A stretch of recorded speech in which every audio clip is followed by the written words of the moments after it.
بسم الله الرحمن الرحيم. وبعد سنتهي runtii wakaaladda xoogga korontada talyaanigii baa lagala wareegay waxaa la oran jiray Internazionale per l'Energia Elettrica marka wakaaladda xoogga korontada ayaa loo bedelay 1985 baa Boosaaso laga furay qarnana waa ka dambeysay xoogaa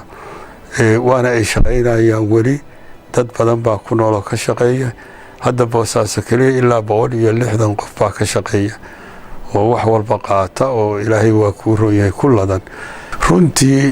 dad fiican oo shaqaale ah oo dhowrayay inay meeshaasi burburin baan iyagoo lacag qaadan ku dadaalay oo ka celinayay wax kasta oo doonayay inay bililaqaystaan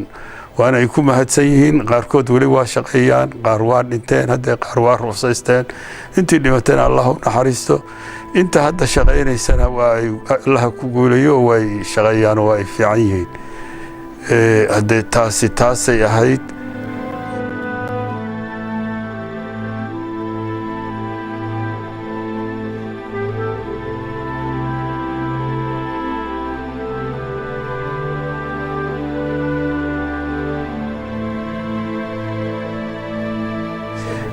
runtii shirkaddu hadda markii hore wax yar bay magaaladu ahayd in yar baa awood yar bay qaadanaysay dad koobanna korontada waa ay heli jireen laakiin hadda magaaladu iyo ballaaratay dadkii oo Ilaahay u siyaadiyay hanti yeeshay si aada ayay korontada u qaataan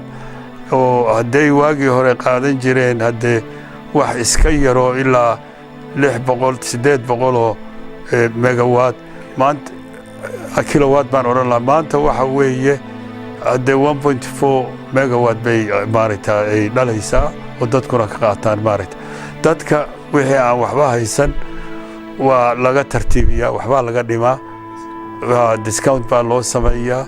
dadkii wax badan qaatana iyagana waxba laga dhimaayo discount baa la siiyaa marka sidaas ay u shaqeysaa hadii Allah idmana waa ay wadaysaa hawsheeda waa ay wadaysaa waagii hore waxaanu ku bilownay 45 senti maantana $1 bay maraysaayo hadde weli dollarkaasi waa yar yahay hadii loo eego shidaalka ay cunayso shaqaalaha hadii wax walba la eego waa yar yahay laakiin dadka loo turaya haddana oo hadde ma ay bixin karaan halka $1 wixii ka badan hadda maanta ma ay joogno